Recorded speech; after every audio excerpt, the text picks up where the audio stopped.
আসসালামু আলাইকুম এভরিওয়ান। আশা করছি যে যেখানে আছেন ভালো আছেন, সুস্থ আছেন। তো নতুন বছরে নতুন একটি ভিডিও নিয়ে আসলাম আপনাদের মাঝে। তো ২ দিন যাবৎ লং ভিডিও ছাড়াই হচ্ছে না। একদম ব্যস্ততার মধ্যে যাচ্ছে দিনগুলো। তো এই তো দেখতে পাচ্ছেন আজকে কিছু মাছের বাজার শেয়ার করব আপনাদের সঙ্গে। এখানে কয়েক রকমের মাছ আছে। তার মধ্যে আছে হলো টুনা ফিশ। এই যেটা টুনা ফিশ যেটা বাজার থেকে কেটে নিয়ে এসেছে। এটা মাগুর মাছ। এটা ছিল শোল মাছ। এই যে দেখুন সবগুলো মাছই কুটে নিয়ে এসেছে বাজার থেকেই। আর টুনা ফিশটা তো একদম এতটাই নরম হয় যে বাসায় কাটতে গেলে অনেকটা নরম, অনেকটা মানে পিসগুলো খারাপ হয়ে যায়, যার কারণেও কুটে নিয়ে আসতে হয়। এখানে কিছু শোল মাছ ছিল। শোল মাছগুলো মোটামুটি বড়ই ছিল। এই শীতের সবজি দিয়ে শোল মাছের তরকারি খেতে অনেক বেশি মজা।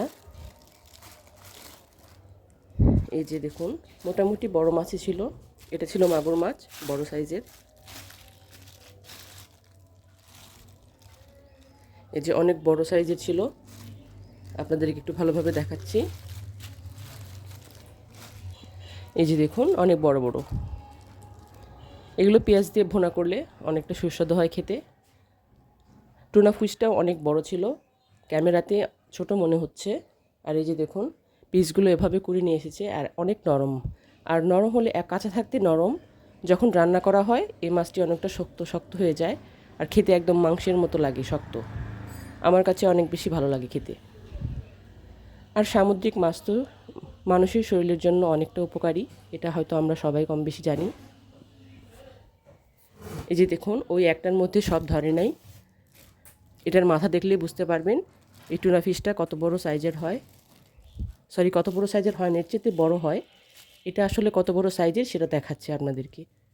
এই যে মাথাটা বেশ বড়, এর চাইতেও অনেক বড় হয় এই মাছটি।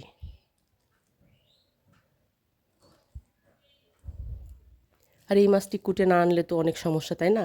বাসায় বসে কোটাটা আমার জন্য একেবারে অসম্ভব। এই যে দেখুন, আর এখানে ছিল যে মাছের ঠোঁট, লেজ, এগুলো আর কি। এগুলো দেখুন কত বড় বড়। এই যে লেজটা দেখলেই বুঝতে পারবেন টুনা ফিশের লেজটা এরকম হয়।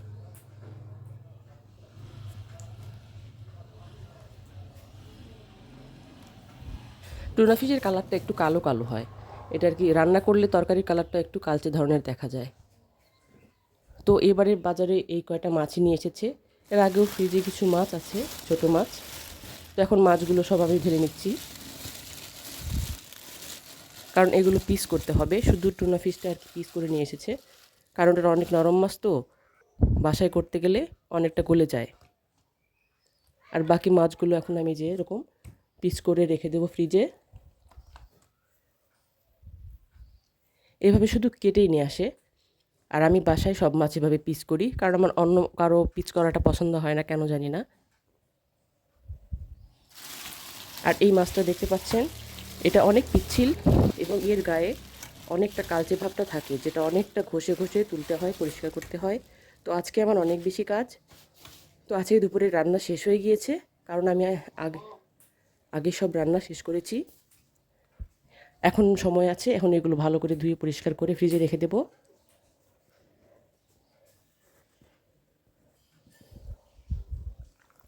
এখানে প্রায় অনেকখানি মাছ, কতখানি আমি বলতে পারবো না, তবে আপনারা দেখে বুঝতে পারছেন 2 কেজির বেশি হবে মনে হয়।